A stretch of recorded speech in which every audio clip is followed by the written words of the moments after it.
brought my totem bob. I touch it. Bless it, please, for me. Thank you. Oh. Very good. Did you enjoy that? Yeah. So the first thing I want to ask you about, Bob, and I know this film was a long time in the making. So first, when was your interview in this film, and watching it, how did it feel to you to be sort of watching your youth recreated and treated as history? That's a big question. We got some time. We've got time. It's quite weird, actually, because you sort of realize. Actually, back in the day, I used to. Part of my rhetoric was always that when I was trying to persuade bands to do things they didn't want to do, I always go, look, it's not your record anyway. It's the audience's record. They're going to decide what it means, and in a sense, it feels like that table's been turned on me because, of course, of its history and what it meant. We thought at the time it meant things, and you realise that what we understood was going on was no more meaningful or authentic than Grant's view and the view of the film. So it's kind of interesting to see that, but slightly disorientating. How much did you and the people you were working with at Fast and the bands feel like you were charting really new territory, and territory that was going to be people were still going to be paying attention to it 10, 20, 30 years down the road? Well, the latter part of your question, we did it may have seemed very arrogant, but we collectively, and certainly I anyway, was absolutely convinced that it was really important and mattered. And I think part of the reason why people are still interested in it has to be because of that sort of intensity that everyone brought to it. At the same time, I was very conscious of it. I didn't think it was new in that sense. I thought it mattered, but I was conscious of it. To me, it came in a sort of tradition, and it followed on from both musical and in sort of attitude. And I was a autodidact. I didn't really, but I read loads of theory and just grabbed stuff I wanted. So it came it had roots to me.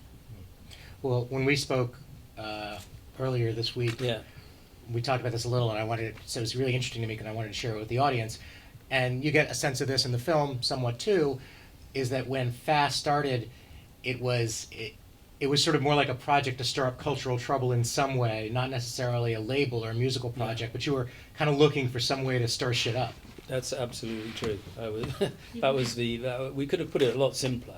We could have just said that. But I started the Fast product as a brand, and I don't think people really talked about brands in quite the same way, but absolutely to stir shit up and to be uncertain. And actually, on reflection, it was always an art project, but I thought the most troubling and provocative way of doing an art project was to insist it was a business. I knew nothing about business. Anything I knew about business, as I think the film points out, came from a very casual reading of Marx, which strangely the Bank of Scotland accepted and lent me some money. But it was a business to be a provocation in that sense. Well, that's interesting. It tells you something about what a different time it was and how sort of innocent almost everyone was. The banks, you guys, the bands at that time, that you could get money from the Royal Bank of Scotland to go out and say, I'm... Bank of Scotland. I must give them their due. I think it was only 400 quid, but it's inconceivable you would get it now. What did you do with it? What did you do with that first 400 quid? I think I paid for some Ampex tape to go and get the Mekons recorded, and probably for the petrol to drive down to this cottage where we recorded the Mekons, and then to get the first few printed. I can't remember how much it cost, but we used it to press the first few copies of that. And make the sleeve and so on and so forth, and then it all kind of went from there. It certainly sounds like a record that cost 400 quid, which is the great glory of it, of course, in retrospect. It does. What you said at the end of the film about the moment of excitement you get, is that the way you signed kind of all the bands you had? And there were only 6 of them, so it's a fairly small sample until you get up to Pop Oral, I guess. But right. Was it always a spark thing on the side of the stage, and it's like, I want them? Because certainly the Mekons didn't present themselves as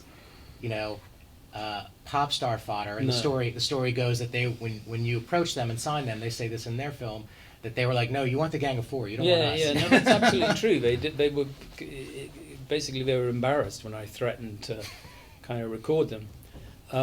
It was, I mean, it's a strange thing because it was a sort of quite theoretical thing on one level, but also it was completely visceral for me.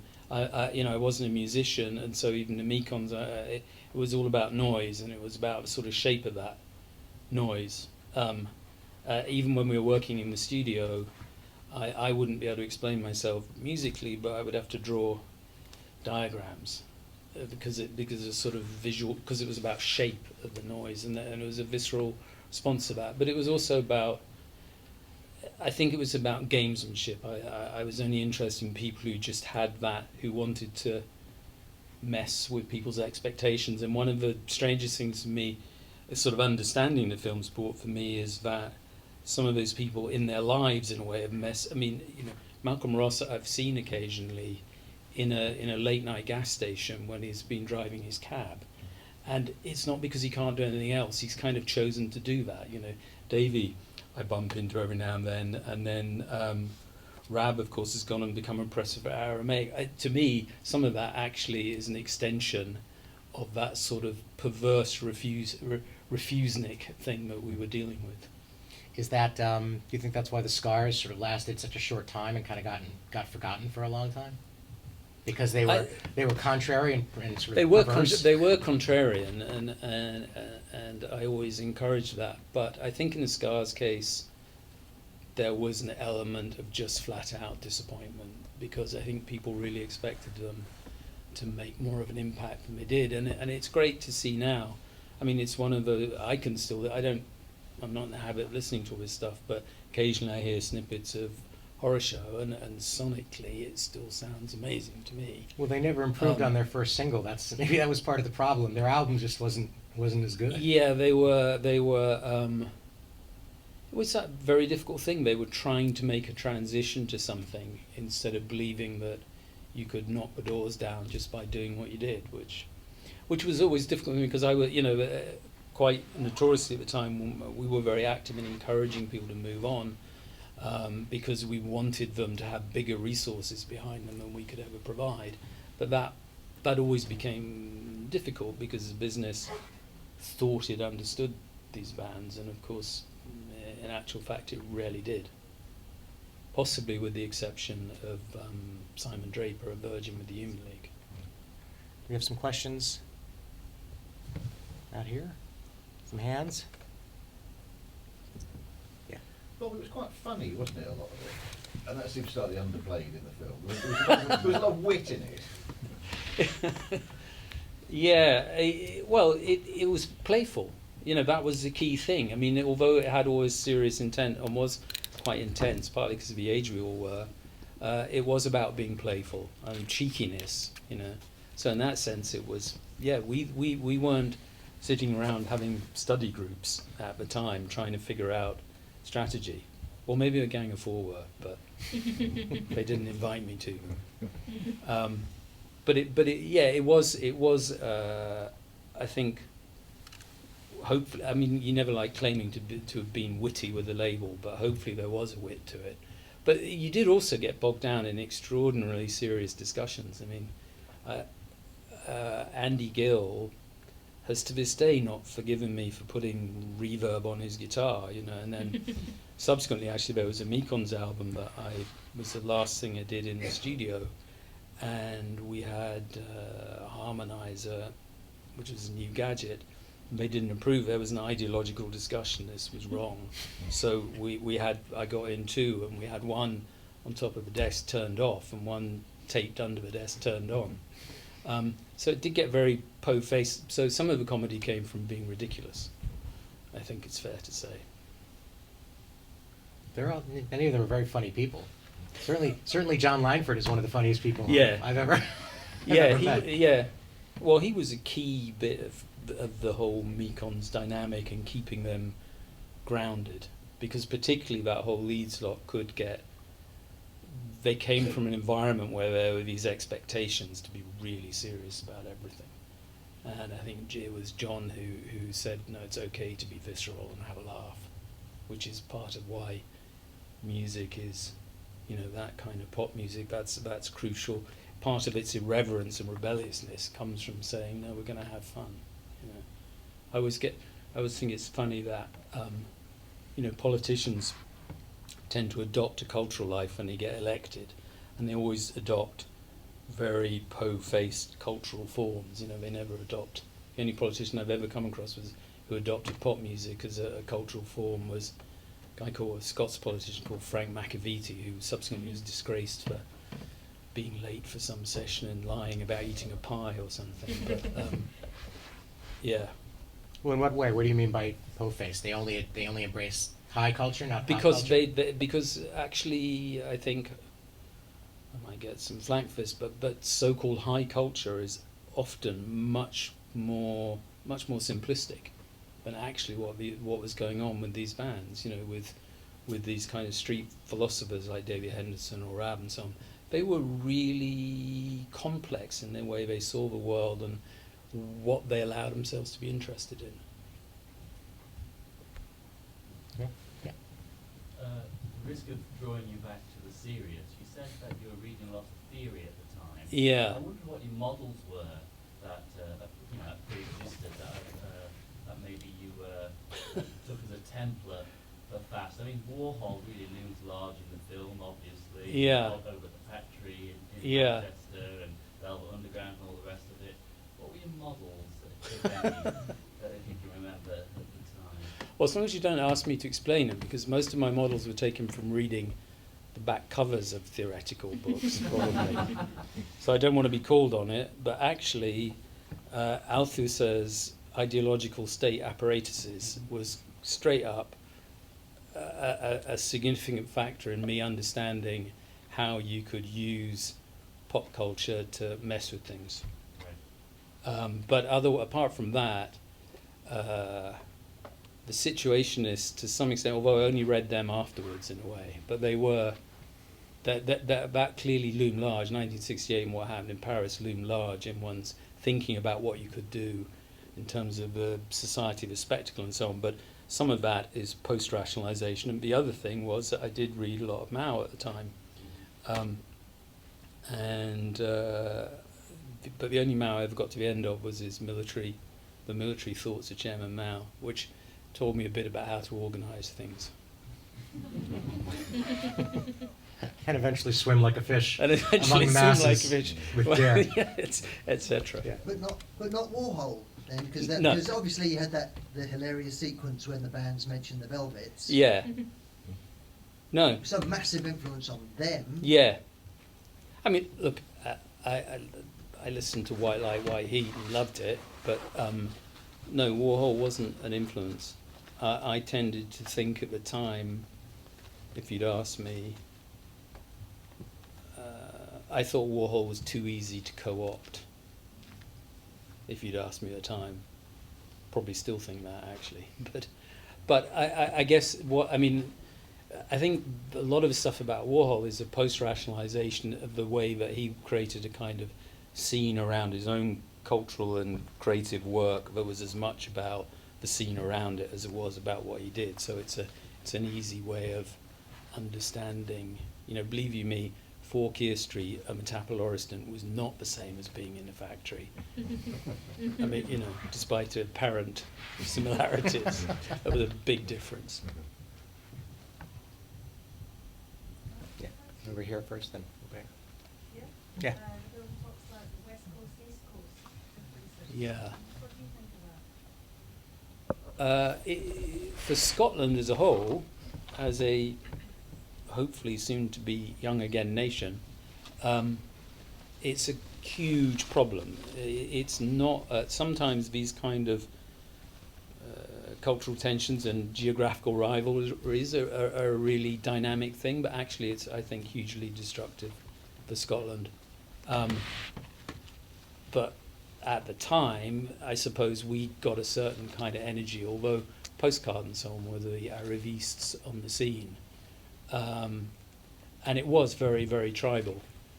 but I was more scared of going to Fife and Glenrothes. That was the real Badlands of Scotland. But the Glasgow-Edinburgh thing still goes on in different ways, and they are meaningfully different. Edinburgh is less. I mean, at the time, really, Edinburgh had no idea what was going on and no idea what we were doing, and it really was this very small group of us in a little tribal subsection. Whereas, if you were doing the same thing in Glasgow, you would have been connected to the city in a way that we weren't. So, in that sense, I suppose one's quite sort of jealous of that dynamic in Glasgow.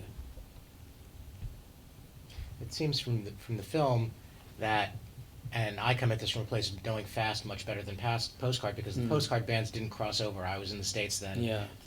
The bands that started as Fast bands and became other things did, which is why myself and a lot of other people have that record.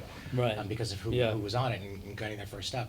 But it seems like you were talking earlier about the seriousness and the humor, and while there was a great deal more sort of ideological rigor, it seems like, in a lot of the music that was coming out of the Fast bands, Postcard strikes me from the film in a way as being almost more serious. They had a master plan. They had an idea. Their music was kind of much more poppy and coming from a different place. Yeah.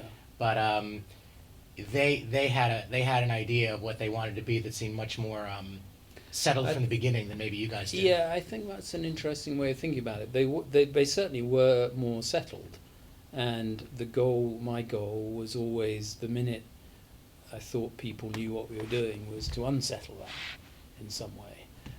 But of course that in itself, if you think in terms of brands, that became a brand, so people liked the fact they would be unsettled, so they obviously weren't actually, but we were always messing with people, and in a sense for me the interest of the people who responded and bought our records, because we were, although all social media didn't exist, we were really engaged in a massive conversation via fax and fanzines and photocopiers. We were engaged in a global conversation, and people, you would get really, it felt like you were part of some giant global family that we were feeding into, and I can't remember where I got to on that one now, but... We had one over here. Yeah, not moving on from the Glasgow-Edinburgh thing. Yeah. The Scottish thing. Yeah. Which was touched upon, but for me being down here in London, based obviously, and there's a lot of coverage about rough trades important. Yeah. Not forgetting about majors. Yeah. It was touched upon, but not enlarged upon in the fact. And your approach seemed to be different from Alan's, definitely, or and obviously your wonderful joke about Fast 13. Did Factory do that wasn't what? a joke. That was a serious bit. Apologies. Factory obviously did it from outside London. Yeah. I think it was a point of pride to do that. We were part of what energized us was not being London, and I always wanted to be international, and the easiest way of being international, ironically, was to not be London, because at the time in the UK, I think what tended to happen was that if you wanted to be, if you were ambitious about the scale of conversation you were going to have in any creative media, you would end up going to London. So our first thing was to say we're just not interested in London, and the environment was so unsettled at that time that actually worked. I think a big factor in our ability to do that, though, was American college radio, because much more, it was fantastic when suddenly the NME were paying attention and saying things were great, but much more important to us actually thinking this is going out there and doing something was feedback from college radio in the States, to my mind. I'm interested in the fact that it's completely ignored was kind of a very small Aberdeen scene in all any records. Did you have contact with them at all? I knew of them and never really had any contact because it's Aberdeen. It's like that we were there. I think if you're in Aberdeen, we were probably the equivalent of London. This sort of sinkhole that you have to fight against. There was small little pockets all over Scotland of bands who at the time we were, we knew of and you would bump into because it was a small scene, but we didn't really. I think maybe I'd like to think that our existence actually was a constructive thing for them, because we at least created an environment where it seemed possible. Did you think of what you were doing as something that was happening in Edinburgh as such? No. Simple answer. Simple question. No, to me it was an international thing from the get-go. Even when we first recorded the Mekons, I saw it as an international, perhaps naively. But Right, certainly Sheffield and Leeds too, so Right. definitely international. Yeah, so- But I mean, there's Postcard, and I think a lot of the labels that followed in you guys' wake, like Factory and Zoo, are so associated with particular places. Yeah. When I was speaking to Grant, it struck. We talked about that maybe being one of the reasons why Fast didn't sort of get fetishized or remembered or nostalgicized as much as some of those other labels, because there were all these people who were there. Yeah. In Manchester in the early 80s and the early 90s, or in Liverpool with Zoo, Yeah. that have something much more to grab onto to those scenes to Yeah. to make them sort of I think that's historical true, objects. because we weren't part of some sort of local social or cultural network. It probably did change the perception, but at the time that was absolutely the point. We were really proud of that and sought that out, which is, I suppose, because Edinburgh at the time certainly was not a conducive environment to do something like this, because it is less prissy now, but at that time it was a really bourgeois city in its general demeanour, and so I think that meant we didn't waste any effort engaging, but possibly historically it does. We're not the Edinburgh label. I would hate to be the Edinburgh label. A scary thought. No one's tried since. Right. No, that wouldn't be good. We have one over here. You touched on the importance of photocopier and the fanzine, and I just wonder if you think there is any scope going forward for an equivalent to fast product in the future, or perhaps you can identify something that you think has perhaps the same energy and approach in the current climate.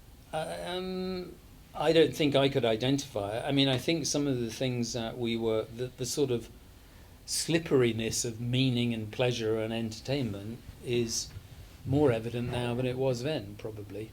I mean, I'm not a big user of social media and so on, and it's interesting. I think partly, in terms of pop music, if you start looking back at what happened in the mid-70s here and back at the 60s and certain kind of moments, maybe collectively that was the adolescence of that particular media, and it's maybe never going to recapture it, because a number of what I'm very conscious of is that the moment when we were operating was deeply and directly connected with the general level of social ferment and insecurity and instability, just as a lot of the best stuff in the 60s was.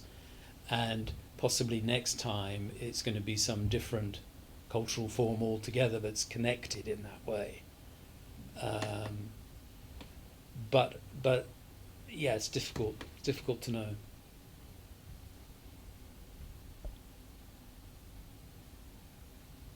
Anybody? I've got a light in my eye, so I can't really see. So if there's a hand up, I may miss you. Yeah. Okay. What's your favourite Fast release? Or one you're proudest of?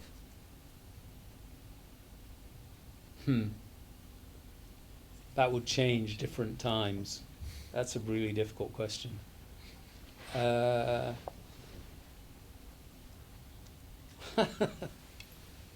I can't answer that one. I'm proud of them all. Sometimes it was. I think we were talking about. We did this cover of "Sitting on the Dock of a Bay." The guy subsequently killed himself recently, sadly. But there are just some really weird, some of those weirder moments. If I was actually, I mean, I don't listen to it, but if I was actually going to, that's probably what I'd listen to. Although I loved No Mercy, and I always wondered what happened to them. I never found out. Don't know what they did. What's yours? I don't know them all, to be honest. There's only 12 of them. Oh, I don't know them all. Or at least I don't know whether I know. Actually, off Earcom. I mean, I think the flowers should have been bigger Yeah. than they were. Yeah. Why weren't they? I have, well, yeah, that's a tough one. I'd have to get into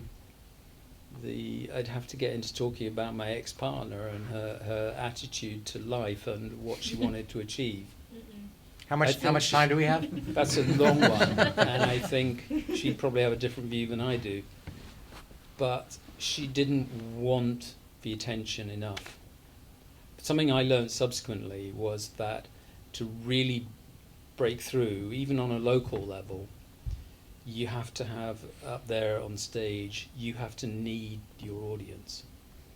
And I found this out later because obviously then when I became a manager, I did very well, and I got to a point where, you know, most people at some point would be told to come and talk to me by their labels and all that kind of thing. And I signed up a few really talented, really intelligent, really balanced people who none of you will ever have heard of, because they didn't have that need, and to some extent all that playfulness we had and all that edginess that we were playing with had to be psychologically rooted in people being uncertain about, having a sort of strange combination of confidence and uncertainty.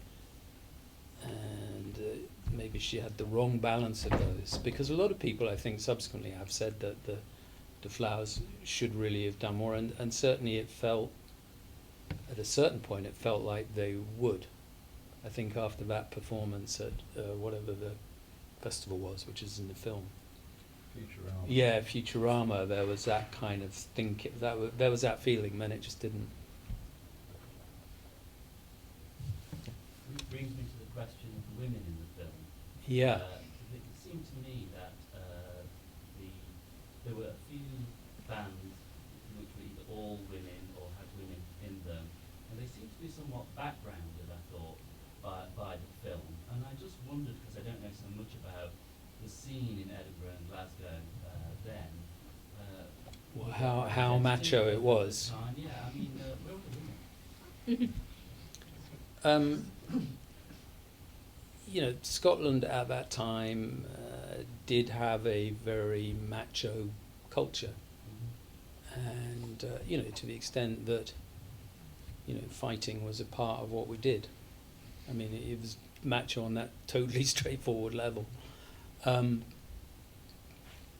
But I think it's an impossible question to ask. Yes, it probably was a machismo-dominated world, and what you tended to then have is that you would have all-female groups.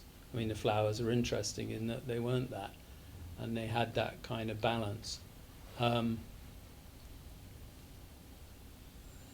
There certainly weren't. Yeah, you had that classic scenario where there was this sense that the female artists and bands that came through from having been on the periphery of the male scene. I mean, that was what the dynamic, I think, probably looked like and probably felt like. Obviously, you had also in Leeds and Sheffield scene, you had people like the Au Pairs and other people who were battling that same perception. On the other hand, to the extent we were serious and ideological, it wasn't something that we would feel comfortable with, and we felt we had to fight, but there was never any question of sort of affirmative action of any kind, because it was so much about a visceral response. But at the same time, the slits in particular were an absolutely crucial part of giving us permission to do what we do, and certainly to giving all those boys in those bands permission to do what they did. Well, it's interesting in light of that question, I think, and it's obviously it's so clear in the film how big a gig that was, but it doesn't seem really in Scotland and really anywhere else for quite some time that the Slits, although I'm sure they inspired and empowered a lot of girls it's like the people who cite the Slits as this incredible, formative, empowering influence came much later, with Riot Girl and with things like that. Yeah. It seems like what happened in Scotland with the Slits was the same thing with Subway Set. They both had the same impact, and it wasn't a girls can do this too. It was an everybody. It's like the boys took the same lesson from Yeah, the Slits and they did from I- Subway Set. It's like they just obliterated the distance between them and the themselves and the audience. I think that's interesting. I think it is absolutely the case. Yeah, it wasn't the Slits weren't read as a female empowerment in Scotland, and certainly not around what we were doing. And yeah, I mean, I'm not in the music business anymore, but as far as I know, it still remains quite a macho culture. I don't think that's changed a whole lot, really. So I think probably in certain respects, the scene we had was. I tell you the thing that I think what was different about the time, felt different at the time actually, was that although if you look at the bands you would go, okay, it was kind of male dominated, the scene that we all lived and worked in didn't feel that way. But it was, of course, it's easy for me to say that. I'm conscious of that.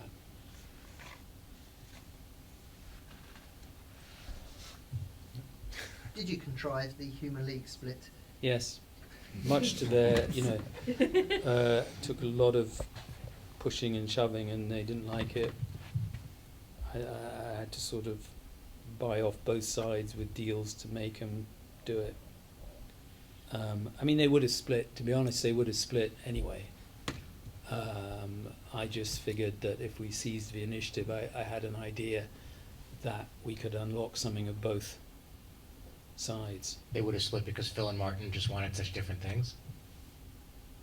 Yeah, just because it's difficult when you're that young and you're working closely together. No, the irony is they both wanted the same thing, which they wanted to have hits. I mean, they just, just as when they sent me a cassette of Being Boiled, I totally thought this was a hit. They really wanted to have that big conversation. And they needed that big conversation, if you will. So it was just, they frustrated each other way too much. So I was sure it was going to happen. So I chose to accelerate the process substantially. And it took a long time for them to grudgingly admit it had worked out quite well for all sides. Did you, this is obviously touched on some in the film as well, but I want to open it up a little more, and that's, Fast didn't really go head-to-head with Postcard. Pop Oral was more, I guess, directly simultaneous or contemporaneous. Was there a feeling then that you guys were kind of circling each other, not you and Alan personally, but the two labels, the two operations, two dogs sniffing each other, or was it really just, as I think you kind of imply in the film, that they do their thing and we do ours? It really was. They do their thing. They didn't really register because they weren't. To my mind, anyway, they just didn't have that kind of multi-dimensional thing that was interesting to me. So I really wasn't that interested in it. That was seen as a provocation, and I think people thought I was on purpose not being interested, but I just wasn't interested in it.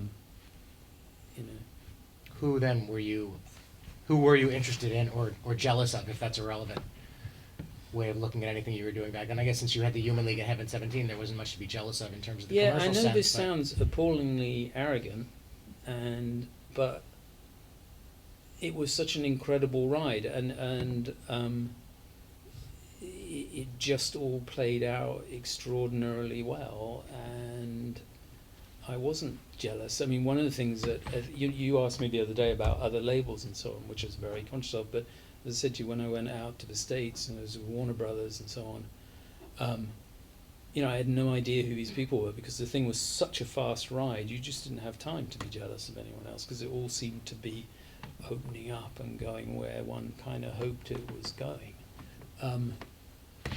I kind of got pissed off that Metal Urbain, I don't know if anyone knows Metal Urbain, I got pissed off that they didn't call me and they just went to Rough Trade. I found that frustrating. I liked that. But otherwise, apart from the constant sort of dance we had for a while with Warsaw, subsequently Joy Division. So that was an interesting one, because obviously they, you know, I loved the original Warsaw, and then when they made that first record with Martin Hannett, that was pretty amazing. But at that, I mean, I listened to a lot of music before Fast Product, and then once we were doing it and then doing Pop Oral, I probably listened less widely, because it was just such a kind of roller coaster. What's the band I was going to ask, besides Joy Division, what's the band you wanted and didn't get? For any of the labels you were working on up until? Who would I have loved to have had on it? Richard Hell and the Voidoids. Bob Quine is still my favourite ever guitarist.